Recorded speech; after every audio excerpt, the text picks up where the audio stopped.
Handling others' reactions and building your support network. Emma was having lunch with her sister when she mentioned that she was still struggling with losing her cat, Whiskers, 3 months earlier. Her sister rolled her eyes and said, "Emma, it was just a cat. You need to get over this. People lose family members and move on faster than you're getting over a pet." Emma felt like she'd been slapped. She excused herself, went to the bathroom, and cried. Then she called me. "Am I crazy?" she asked. "Am I making too big a deal of this? Maybe she's right. Maybe I should be over it by now." Validating grief.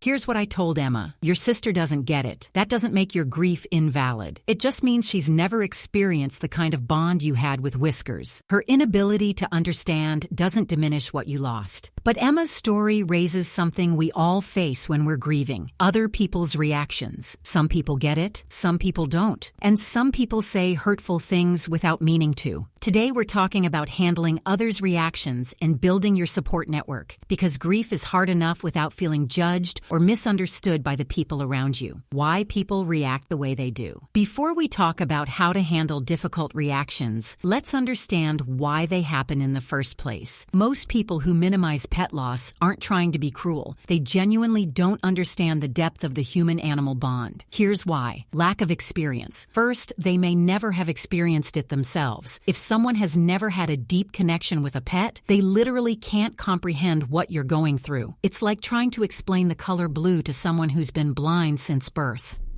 Discomfort with grief. Second, they're uncomfortable with grief in general. Many people don't know how to handle any kind of grief, human or animal. They get anxious when others are in pain, so they try to fix it quickly with unhelpful advice. Outdated beliefs. Third, they're following outdated social scripts. Our culture has traditionally viewed pets as just animals. Even though this is changing rapidly, some people are still operating from old beliefs. Self-protection. Fourth, they may be protecting themselves emotionally. If they have pets they love deeply, acknowledging your pain means facing the reality that they'll lose their pets someday too. It's easier to minimize your grief than confront their own future loss. It's not about you. And sometimes people are just thoughtless. They speak without thinking. They're distracted, stressed, or having a bad day, and they say something insensitive. Understanding these motivations doesn't excuse hurtful comments, but it can help you realize that their reaction says more about them than about the validity of your grief. Your grief is real. Your bond was real. Your loss matters. Period. Scripts for common difficult situations. Let's get practical. Here are specific scripts for handling the most common insensitive comments. When someone says, "It was just a pet," your response: "I understand you might not have experienced this kind of bond, but pet's name was family to me. I'd appreciate your support while I'm grieving." When someone says, "You should get another one right away," your response: "I appreciate that you want to help, but I'm not ready for that yet. Right now, I need to process this loss."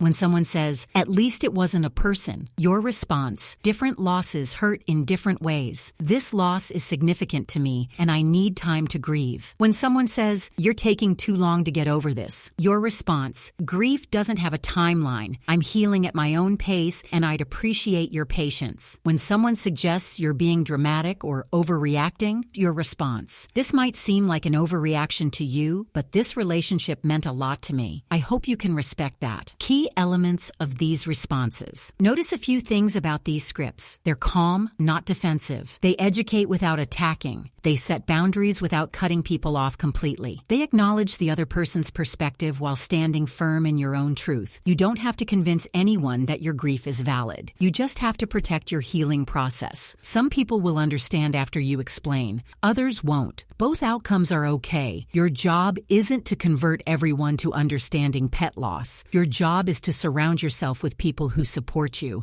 Finding your grief support tribe. Not everyone in your life will understand your grief, but some people will. Your job is to find them and lean on them during this time. Here's where to look for understanding. Other pet parents. People who have pets often understand the bond, even if they haven't experienced loss yet. They can usually empathize with what you're going through. people who have lost pets. These are your grief veterans. They've walked this path. They get it completely. Don't be afraid to reach out to someone who lost a pet years ago. They remember. Pet loss support groups, both online and in-person groups, exist specifically for people like you. Everyone there understands exactly what you're feeling. You don't have to explain or justify anything. Compassionate family and friends. Some people in your life might not fully understand, but they love you enough to support you anyway. These people are treasures. They might say things like, "I don't completely get it, but I can see how much you're hurting, and I'm here for you." Spiritual communities. If you're part of a church, meditation group, or spiritual community, many of these spaces are open to discussing all kinds of loss and grief. Professional support. Therapists who specialize in pet loss or general grief counselors can provide invaluable support. There's no shame in getting professional help for pet loss. Online communities, Facebook groups, Reddit communities, and specialized forums for pet loss can connect you with people worldwide who understand your experience. Qualities of supportive people. Here's what to look for in supportive people. They listen without trying to fix. They validate your feelings. They don't put timelines on your grief. They remember your pet's name. They check in on you during difficult days like anniversaries. Setting healthy boundaries. As you're building your support network, you also need to protect yourself from unsupportive people. This means setting boundaries. Boundaries aren't walls. They're not about cutting people out of your life permanently. They're about protecting your emotional energy during a vulnerable time. What healthy boundaries look like. Selective sharing. Limiting conversations about your grief with unsupportive people. You don't have to share your healing journey with everyone. Save those conversations for people who can hold space for them. Conversation control. Changing the subject when necessary. I'd rather not discuss that right now. How was your weekend? Temporary distance. Taking breaks from certain relationships. It's okay to step back from people who consistently make you feel worse. You can reconnect when you're stronger. Social selectivity. Being selective about social events. If gatherings feel overwhelming right now, it's okay to decline invitations. Real friends will understand. Special date protection. Protecting special dates. You don't owe anyone explanations about why anniversaries or holidays might be difficult for you. Clear communication. Asking for what you need. "I'm having a hard day. Can we talk about something else?" Or, "I need some space right now, but I'll call you next week." Remember, boundaries are temporary and flexible. As you heal, you might find yourself more able to handle insensitive comments or be around people who don't understand. But right now, protecting your heart is the priority. Building long-term support systems. As you move through your grief journey, think about building support systems for the long term, not just the immediate crisis. Create your inner circle. These are the 2 to 3 people who truly get it. They're your go-to people for grief waves, anniversaries, and difficult days. Nurture these relationships. Develop your extended network. This includes people who might not fully understand but are willing to support you. Keep these connections warm. Stay connected to pet loss communities. Even after you're feeling better, consider staying involved in support groups. You can help others who are just beginning their journey. Build rituals with supportive people. Maybe you have a friend who lights a candle with you on your pet's birthday. Maybe your neighbor checks in on you during difficult times. These ongoing connections create sustained support. Be a support for others. As you heal, you'll find opportunities to support other people going through pet loss. This creates a beautiful cycle of healing and connection. Maintain professional relationships. Keep the contact information for any therapists, counselors, or support group leaders who helped you. You might need them again, or you might want to refer friends to them. The goal isn't to surround yourself only with people who have lost pets. The goal is to have a network of people who respect your grief, support your healing, and honor the love you shared with your pet. Summary. Today we talked about handling others' reactions and building your support network. We covered why people react the way they do, scripts for difficult situations, finding your grief support tribe, setting healthy boundaries, and building long-term support systems. The key message is this: not everyone will understand your grief, and that's okay. Your job isn't to convince them. Your job is to find the people who do understand and lean on them while protecting yourself from those who don't. Looking ahead, in our next and final lesson of this course, we'll create your ongoing grief recovery toolkit. We'll put together all the tools and strategies you've learned into a personal emergency kit for grief waves,